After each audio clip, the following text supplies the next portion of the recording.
Welcome to Daily Dose. Sorry, I got tripped up on something and was paying attention to something else. It's Guest Thursday, and we are so thrilled to have our dear friend, Dr. Julie Blehm, joining us from Florida. And it's lovely here. It's sunny here. I wouldn't go with lovely, but I'll go with sunny. Yeah, zip your coat up, Julie, before you land tonight. Yes. It's pretty chilly. I will. Yes. And hello, everyone. Well, yes, we're so, I'm so thrilled to have Julie on, because some of you know, because I've written about it, just how unbelievably important Julie is to our journey, which we can talk about a little bit, but we're going to let Julie start the story, because I think, as I was thinking about this conversation this morning, Julie, I realized that you are sort of our first guest who doesn't have a clear, happy ending to the addiction story in your life. And then I realized, but the mistake to make there is that you didn't end. One chapter of your life ended, but I think of you as one of the happiest people I know. So would you share with us a little bit about your journey with your husband, David, and how it ended for the two of you? Yes. David and I, actually, a little history, met in medical school. So we finished medical school after we were married at the end of second year. We had two children, practiced in Minot for 14 years, and then in 1999 moved to Fargo. And I think one important aspect of this is David's father was an alcoholic, had many not very good years, and then went through treatment and did well. And David always said to me, if you think I'm drinking too much, he really enjoyed, anybody who knows David knows he really enjoyed wine, and he collected wine. You need to tell me, because I don't want to have happened to me what happened to my father. And so for many years, he'd have an occasional glass of wine with dinner. Nothing that I was worried about, or we both enjoyed wine. And we had several stressors during our time in Minot, one of which caused us to leave Minot, the politics. And then we really felt when we came to Fargo that this had been a good move, even though David always said, I will never move to the eastern part of the state. It's too flat. Because he actually grew up in Colorado. Wow. And then went to high school in Bismarck. So, but things went well until probably, I'm thinking 2008, maybe 2007, but for sure 2008, I started noticing he was drinking a lot more at night. Never on work, never at work, never when he was on call, very careful about that, didn't drink and drive. And so I said something to him, and he said, thank you, and immediately cut back. And I thought, good, not a problem. Well, then probably months later, it had kind of crept up again. And I said something again and cut back, thanked me, wasn't upset about it. But then about now 2 years before he died, I said something, and then I was like, you're creating a problem that isn't there. And I thought, oh dear, we are in trouble now. And what I watched is him coming home at night and drinking, getting up and going to work in the morning, no problem. Again, never drinking on call, being very careful, but I'd come home and wonder who would be there. Yeah. Because David was a very bright man, and which is one reason I was attracted to him. He was so bright and interested in so many different things. And this I kind of hated him for. He could remember everything he'd ever read, practically knew what chapter it was in. And I had trouble remembering if I'd even read the book or seen the movie. Right. And he could say, Julie, you were with me when you saw that movie 10 years ago. Oh, really? I don't remember it. So, but now I had someone who wouldn't remember the conversation we had the night before, the next morning. And I think now that I've had more time to think back on it, I think as a spouse of someone who was really struggling with alcohol and refusing to admit he needed help, it was so sad because what I was watching is this really bright, incredible man kind of just slide downhill. And I thought, this is such a tragedy, to watch this. And I suggested several times that he go into treatment. At the time this was all happening, if you did get treatment or help, when you renewed your medical license, you had to mark that on it, which meant, well, I think some embarrassment for most doctors. And then I think a lot of questions and hassles, and the Board of Medical Examiners has since changed that. If you're getting treatment and working with the professional health program, I happen to be chair of the board of that, you don't have to mark it on your license anymore because you're getting help, you're taking care of things. So, and then I also knew several physicians who had been through similar things. I talked to one of them in particular and asked if he talked to David, tried to set that up. And David said, I don't need any help. I can do this myself. I can take care of it myself, which was not surprising from David. That's how he would respond. And so a good friend of his who'd been through treatment, who he did a lot of hunting with from Montana, called me about a year before he died and said,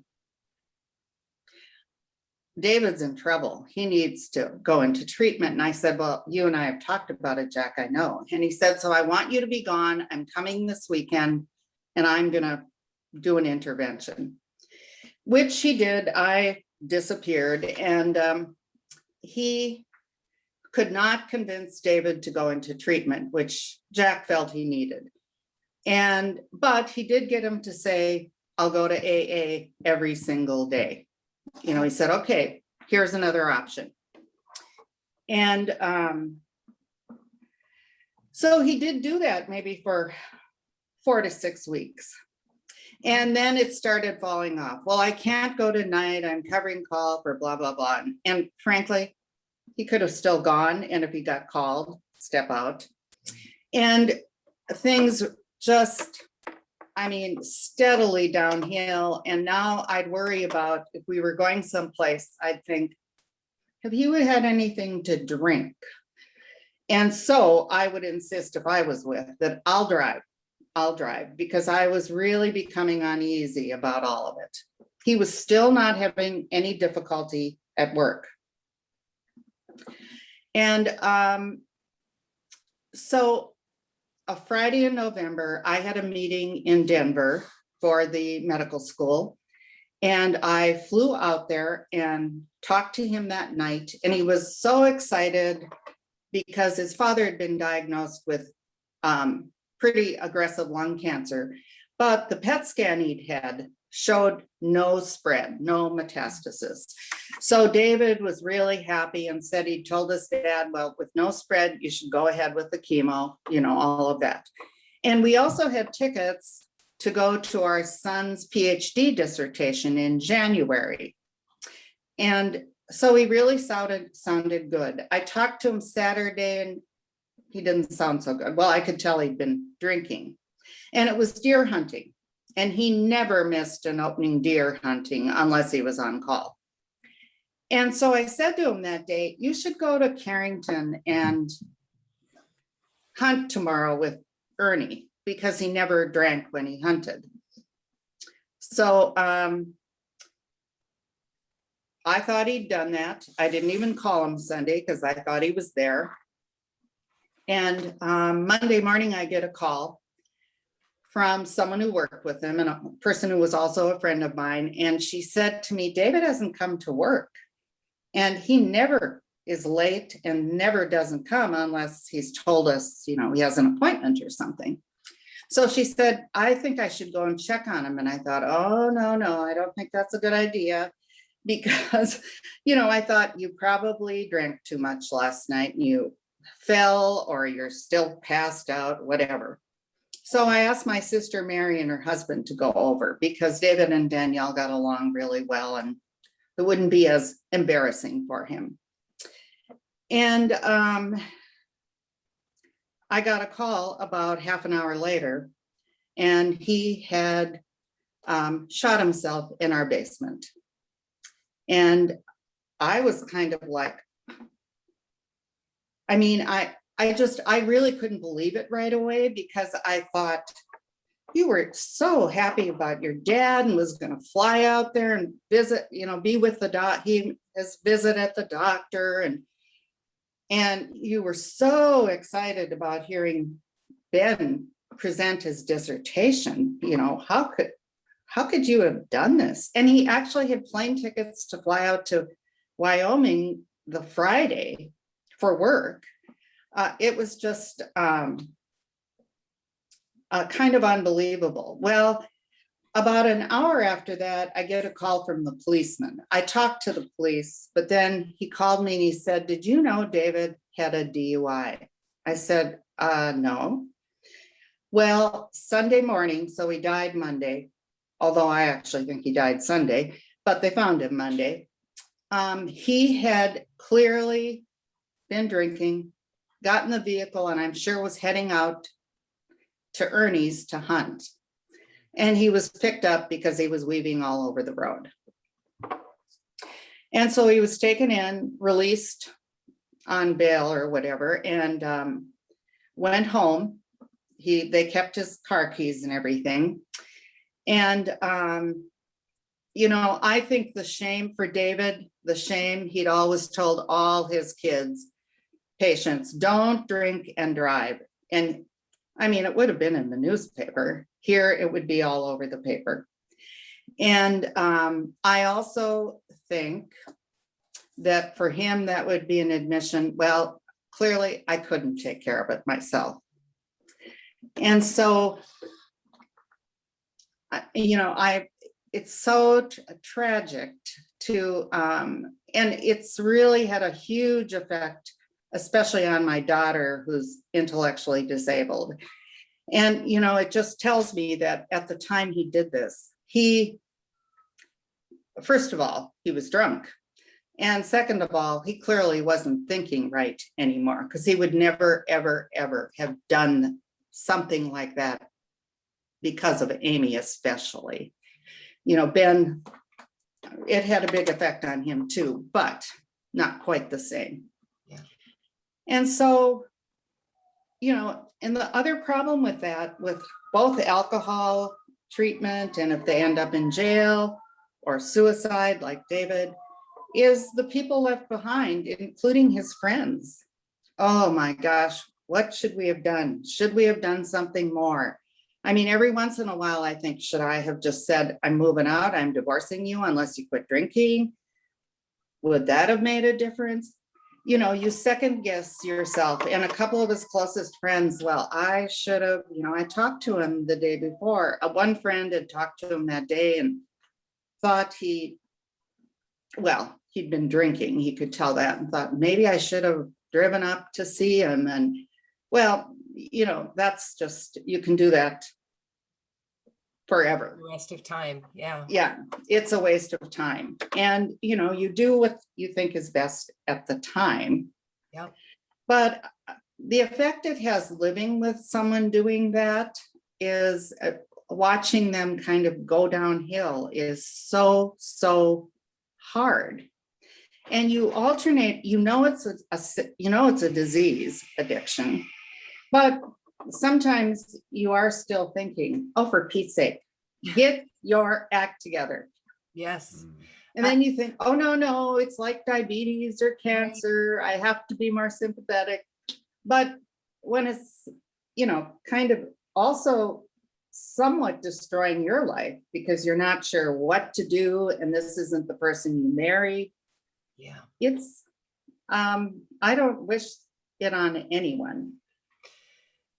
No, and first of all, thank you for sharing that, Thank because you, Julie. I know you speak about it so effortlessly, for lack of a better word, but I know that it's not effortless to you because he was your person and it was your life. So thank you for sharing that. What I think about when I think about you is just how, well, we've talked about this a lot. First of all, had David been in his right mind, he would have realized that what he decided to do was such a much bigger deal than a DUI report in the newspaper, which would have been this big in the, that only really busybodies read. Yes. And instead he made it a community-wide conversation. And yet think of the doctors and the lives that he has perhaps altered because he was such a high profile community member and it's a small town and he was so beloved.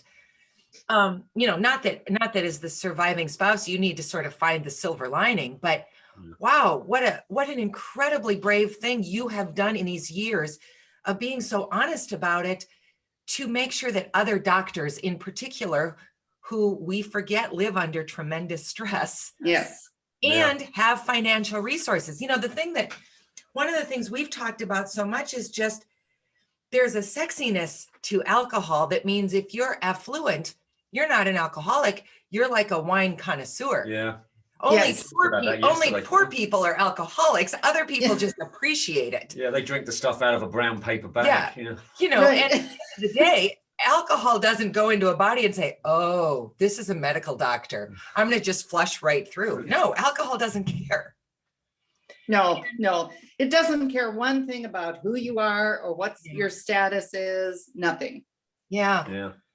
And I think I have to say that I think it took me a while to be able to tell people he'd gotten a DUI. Yeah.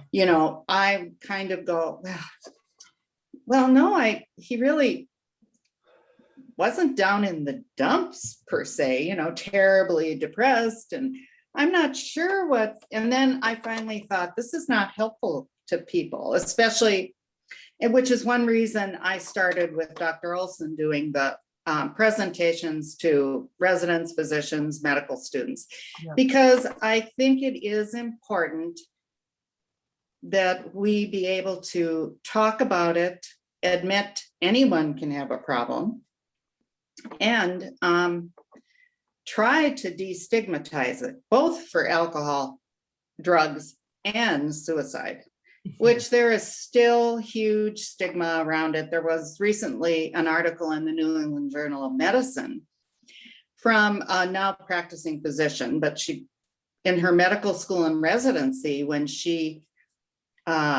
was writing her personal statement, she wanted to mention that she'd had an eating disorder and how much the mental health professionals had helped her. And they told her, oh, you better not put that in your personal statement, which to me says we still have huge stigma about any type of mental illness, which includes depression, suicide, addiction, blah, all of it. Yeah. So, like a year and a half ago, I think, Julie, is when you did that big front page feature in the forum where, I did not know David. I didn't know you when this happened. You and I knew, you shared this with me early on in our friendship, which started not much before Maz got sober, interestingly. I don't want to say that your life experience happened so that you could guide me, but from my perspective, Julie, well, you were a lot of help. You have been a Thank lifeline in ways I could never, ever have imagined. You were the first person I called when Maz went into the hospital, because That's you were right. the You told me only, this part, yeah. you were the only person I knew who was the spouse of an addict. And my gosh, I knew that you would have not answers for me, but you would have insight for me that would not come, Maz talks about this all the time, would not come from a place of judgment. Yeah. My family Yep. was been frustrated by the situation. So they were, I'm not being critical, but they were kind of judgy about it. And I knew that our friends would be judgy about it, but I knew that you would say to me, well, here's what you said to me. You said, I'm at a bar downtown. Come and meet me there. Right. You were having dinner with a friend. And I thought, Yeah. well, this will be ironic. And so that's where I told you. And it was just, I have such deep admiration for how generous you are about this story, because you don't know whose life you are saving, changing, or making a difference in. But I'm here to tell you, you know what a difference you've made in my life and in our lives. Actually, and it's always a joy to see you. Every time Dana says Julie's coming, I'm like, hey, because you are just a delightful human being. You're one of the nicest and bravest human beings I've ever met. And it is true. Well, I defy someone to dislike Julie Blehm. You won't find that person. You will not find that person. And if Oh there is dear, they one, may they'll never start see you coming again. out of the walls. Well, they're going to need to get through me to get to you, so that you'll be all right. Anyway, I wanted to say that when you came out with your forum story, I believe really strongly that that was the unconscious inspiration for us then coming out with our story, because I remember reading that and thinking, boy, if Julie can combat these two really stigmatized moments and her own incredible loss in the effort of helping other people, we have an obligation to try to do something too. So I really do feel like not only did you save me in 2017 when I was the spouse who was drowning, but then you gave us I think the nudge and the permission to come out and say, yep, this has been our experience too. And judge it or don't judge it, but just know that it's a fact of life for so many people. And I think that is so critical that and not everybody can talk about experiences like that. So each individual needs to do what they can. But I even think if all you do is say, it is a disease. It is not a character flaw or a moral failing or laziness. Yes. And I think that is critical for all of us who have experienced it, to at least be able to stand up to those ideas that, boy, you're a bad person or you did something. And, it's no different than having some other disease, other than it's a lot more apparent. It's hard to hide it, although a lot of people do quite well, like yes. and David for a long time did it very well. Well, a friend of ours. I have a question to you. Oh, go ahead. Oh, go ahead. How has it impacted, how do you feel it's impacted society, seeing it mentioned in obituaries now? Oh, what do you think, Julie? Well, and now since in the last couple of years, I've seen both died of alcohol mentioned, or died of drugs, or died by suicide. I think, first of all, I think it's making people more aware that it happens to anyone. Like you said, not just the people who are homeless on Skid Row somewhere. Yeah. That's not the case. And I also think it may, in some cases, you maybe have to know the person a little bit when you read it, but that it may show the devastating effects if you are not encouraged to get help.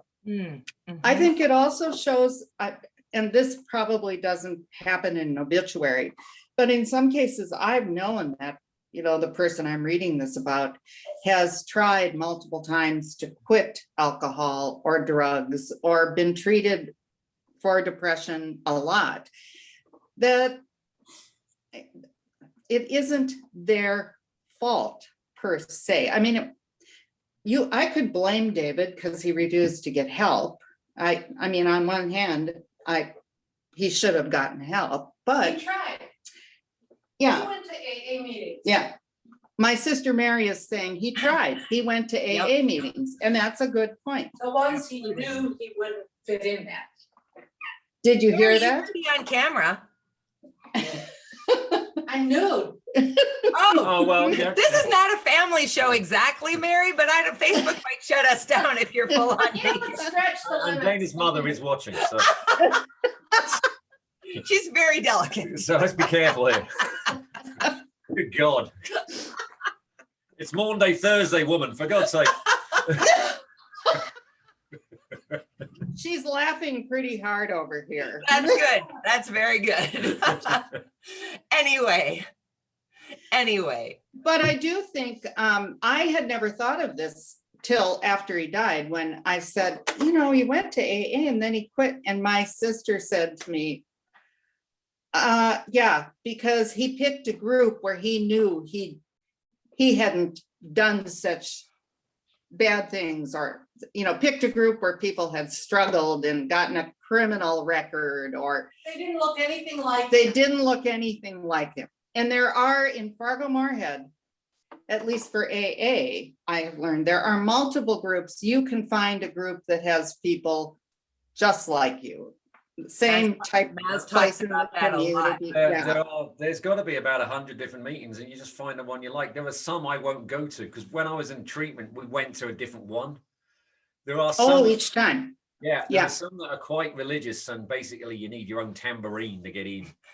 So I don't like those ones, because that's not kind of. Maz is anti-tambourine. Yeah. But, yeah, so my best one I go to, there's two, the all men one. Which David would have fit into beautifully. It's a male. I mean, I was worried. It's just fantastic. A couple of hundred men every Saturday morning who just Professionals of all kinds, Yeah. they're, Yep, yep. teachers, doctors, law Lawyers, enforcement yeah. officers, lawyers, and and the other one I go to is, of course, my treatment group has one. Hi, Mary. Way Hey, to Mary. put on clothes. Hi, say hi to Mary's shoulder. But, okay, so that answer when we were talking about having it in the obituary, things that are talked about are then talked about. And that's why I think it's so important in obituaries, because people don't understand how deadly depression is. So first of all, when they see people die by suicide, die by alcoholism, die by drug abuse, they see, okay, these are normal family names, and this is dangerous. I have to take this seriously. This isn't just somebody, wetting themselves on the street in front of the Bismarck. Yeah. There are people that, we played cards with, or they belong to the Rotary, or, and they didn't make it. So A, it's dangerous, and B, I'm not alone, because being alone really adds to mental health problems for everybody involved, including the survivors.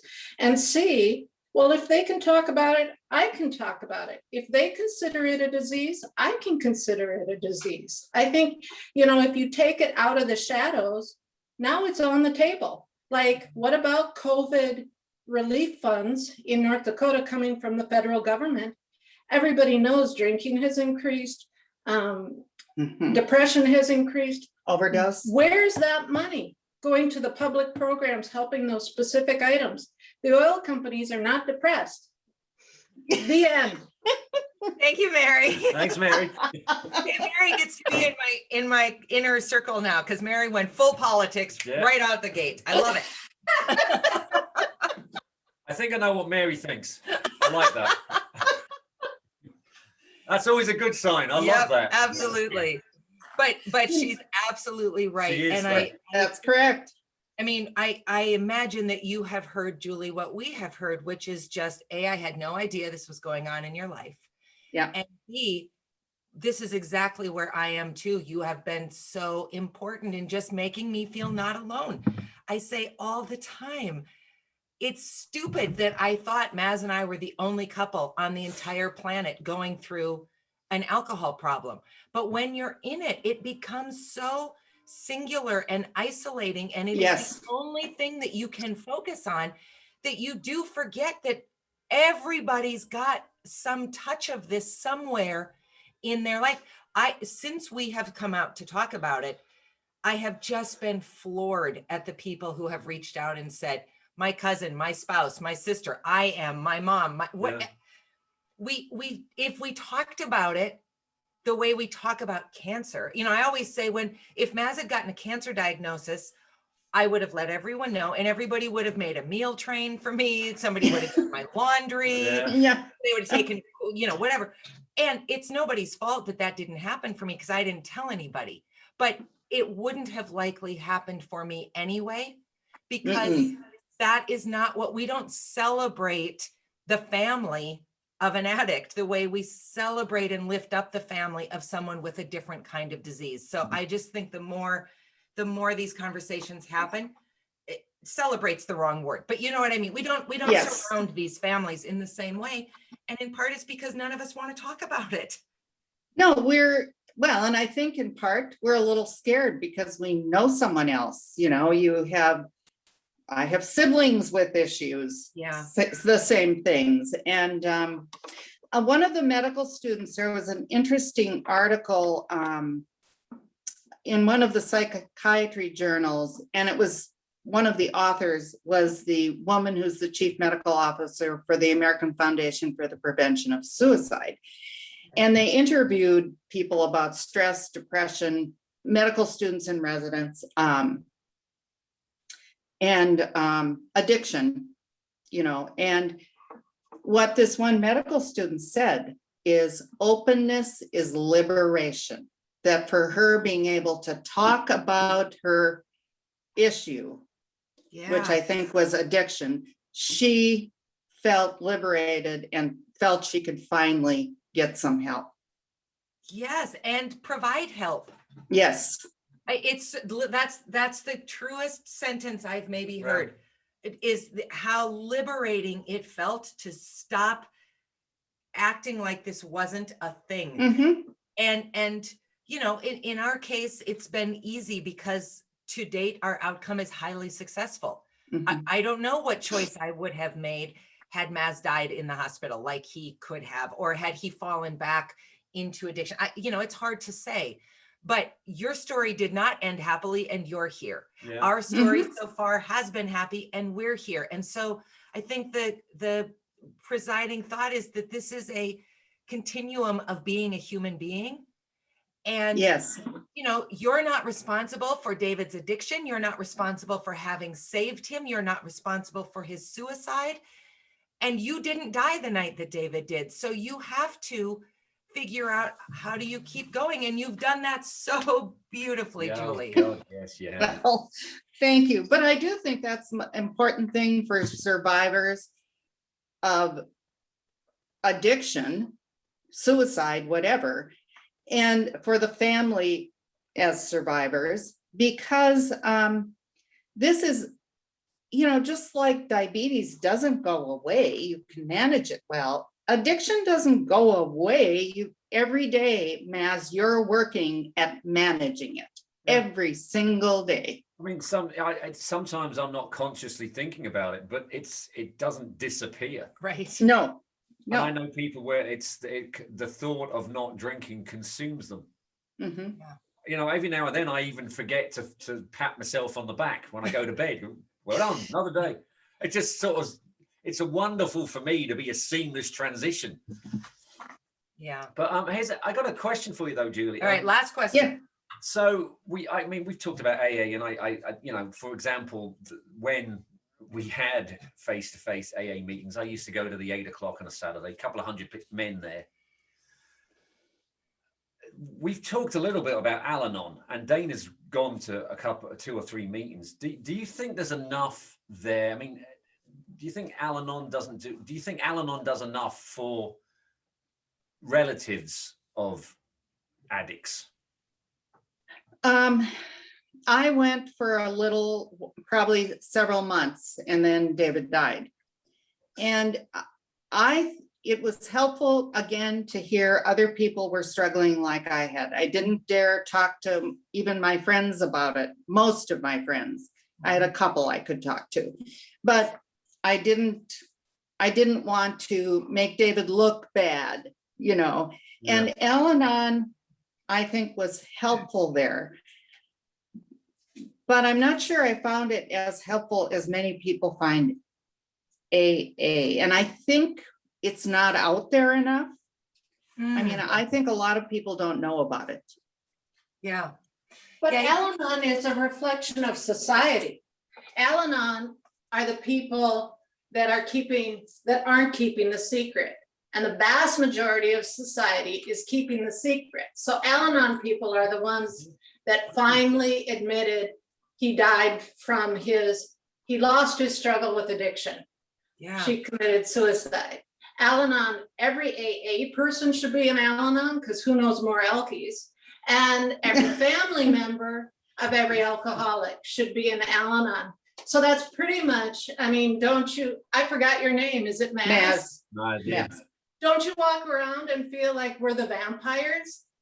Oh, there's one of us, there's one of us, you know. We're everywhere, and we're only 10% of the population that made it into AA.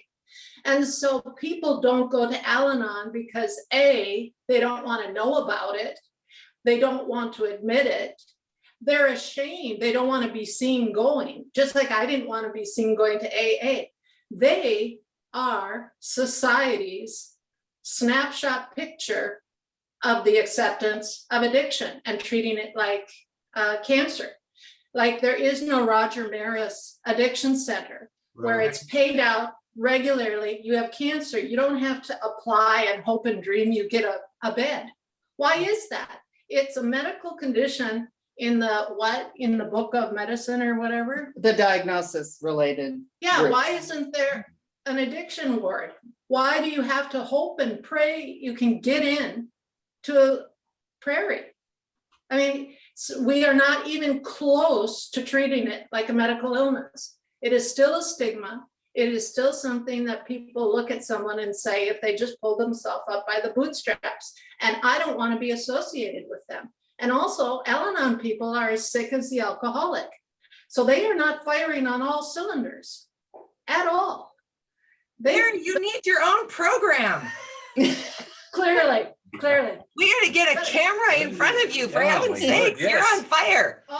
Well, it's near and dear to me, obviously, for obvious reasons, because I find myself with the people that were nearest. My husband was an alcoholic. He went to the Saturday morning men's meeting. You maybe even knew him, who knows? But I mean, the closer people are to you, the less slack you give them. It's okay for you to be an alcoholic, but I sat in the parking lot and cried the first meeting I ever went to. I'm happy with you being an alcoholic. I'm very accepting. It's cool. It's all okay. Me? No, thank you. And then to be an Al-Anon, okay, I can't handle this by myself. It's the same illness. And you're just thrown into the shadows. You're taught by society to hide. It's such an embarrassment. And then finally, when you get there long enough, you realize, I'm so screwed up. That's a whole new kind of embarrassment. And then finally, if you stick around long enough, you realize everybody is so screwed up. It's not just the autism spectrum, it's the addiction spectrum. It's the Al-Anon spectrum of, here, hit me again. We're just, and especially in the Midwest, Yeah. Minnesota Nice just really, we aren't taught, especially women, you're taught to not stand up for yourself. Standing up for yourself is seen as rude. The end. I'm sorry. That was brilliant too. I feel like we couldn't possibly top that. Julie, now I understand why you always go traveling with your sister. I really do. I bet the two of you just have a blast. That's brilliant. Yeah, we do. We You do. You But do. maybe the point is there that if more of us were in Al-Anon, it would Yeah. be more helpful. Now, Yeah. Well, that's why what I wonder. that's actually why I asked you that question, because Yeah. I have a feeling like it's kind of not as successful as Yeah, actually AA. that's what I think. Yeah. Yeah. All right, Julie, Thank thanks you. so much. Safe travels home. Thanks, Mary. Thanks, Mary. Thanks for getting dressed. Bye. Bye. This has got to be the happiest conversation around addiction and suicide maybe ever recorded. So bravo, Julie. It's just in keeping with the fabulousness that is you. Yes. Everybody else, we'll see you And tomorrow. safe travels. We'll see you back in Okay, bye-bye. Thanks so much. Bye. Bye-bye.